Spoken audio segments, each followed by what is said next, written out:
Today, honor student. Tomorrow, UN Secretary General. Turning Red, Pixar's newest animated film, has finally arrived, but what do we know about it? Turning Red is unlike anything Pixar has ever done previously, as it is the first Pixar film to be directed by an all-female creative team and is immersed in Chinese culture. It follows the story of Mei Li, a 13-year-old Chinese Canadian who comes up from a long line of women who have the ability to turn into red pandas whenever they are angry or experience other strong emotions. Mei is unaware of this fact, and when she turns into a panda for the first time, she is scared, which is understandable. I mean, anyone would be scared if they suddenly went from being a human to a panda. Also, did you know that Turning Red is the second Pixar movie to have an Asian lead character? I'm betting that you didn't. Anyways, Mei's parents finally found out when she turns into a panda at school, and her mother, Ming, finally tells her the truth about how the transformation is a trait that has been passed down through the women in their generation. Ming also tells her that there is a ritual that can be performed to trap the panda in a talisman, and Mei agrees to it. Now, even though Mei loves her mother very much, Ming can sometimes be overbearing. She is overprotective and often demands perfection from Mei, who finds herself keeping some secrets from her. As the saying goes, the strictest parents can raise the sneakiest kids. Can garbage do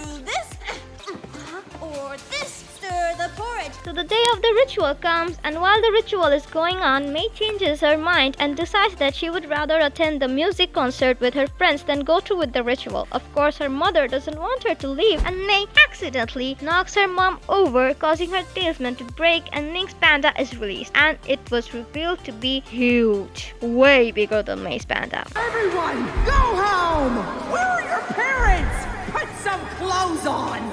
Ming, as the panda, goes to the concert and gets into a fight with Mei's panda. However, Mei's panda grows bigger and bigger as she gets angrier, and she eventually knocks Ming's panda out. The other women in the family willingly break their talisman and help Mei drag Ming into a circle and start the ritual again, which sends them into the astral plane. Now let's talk about the ending and why it's the best part of the movie. In the astral plane, Mei meets her mother and they finally sort things out. They talk about Ming and how overprotective she is and how she often drives Mei to perfection. In a surprising twist, it is revealed that the reason Ming is so strict is that her own mother Wu was also super strict and controlling with her. Wu also disapproved of Ming's marriage to Jin, who is Mei's father. You're not going out like that, are you? My panda, my choice, Mom. It is revealed that Ming has a strained relationship with Wu that started in adolescence when she first transformed into the panda, which is also kind of similar with the strained relationship that was starting to develop between Ming and Mei. Ming was treating her daughter the same way her own mother treated her, and this is the telltale sign of generational trauma. This is kind of similar to the issue of generational trauma that we saw in Disney's Encanto, where Abuela had unrealistic expectations from her children and grandchildren because she never really healed from the trauma of her husband's death. Generational trauma seems to be a topic that more and more animated movies are starting to explore, and the fans are here for it. Now it is unclear whether this pattern can be found in other females of the family and their daughters, or if it's peculiar to Wu, Ming, and Mei. I didn't mean that. I'm a gross red monster. Stop it. Stop talking.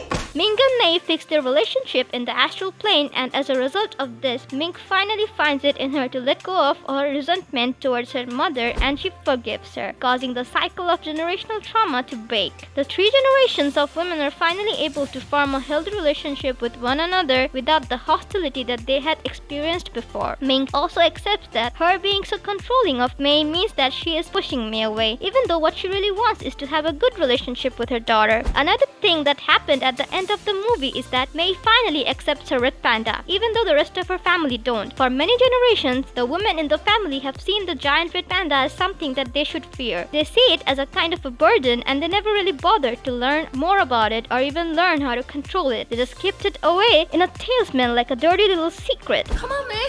It'll clear my mind. Just a little hint. It's so cute. I'm not sure if a lot of people noticed this, but the family treats the red panda like a secret. For example, Ming tries to force Mei to get rid of the panda, even though it is obvious that Mei was not so sure if she wanted to get rid of it or hold on to it. There is also the fact that Mei had no idea about the red panda until she transformed for the first time. Can you imagine how scary it must be to transform from a normal teenage girl into a panda and not know why? It is kind of strange to think that even though this is something that has been happening in the family for generations, Mei had absolutely no idea about it. I mean, you would think that it's something that her parents would have brought up, right? This is is why many people think that there is a big secrecy around the red beard and the family doesn't like it. And this is why they don't tell the girls until they come of age. I mean, I personally think that there are better ways to handle it, but hey, that's just me. I know it feels that way. Like, all the time.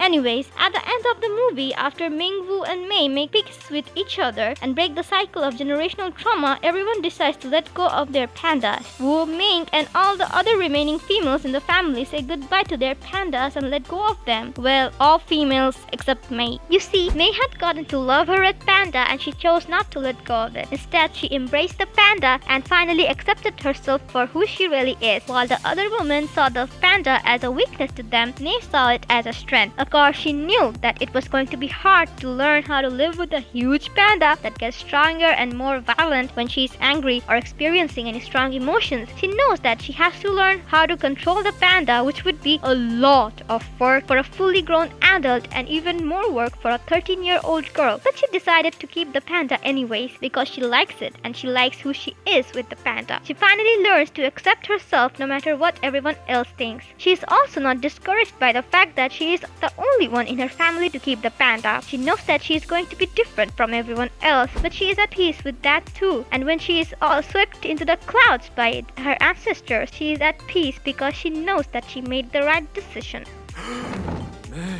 How is this possible?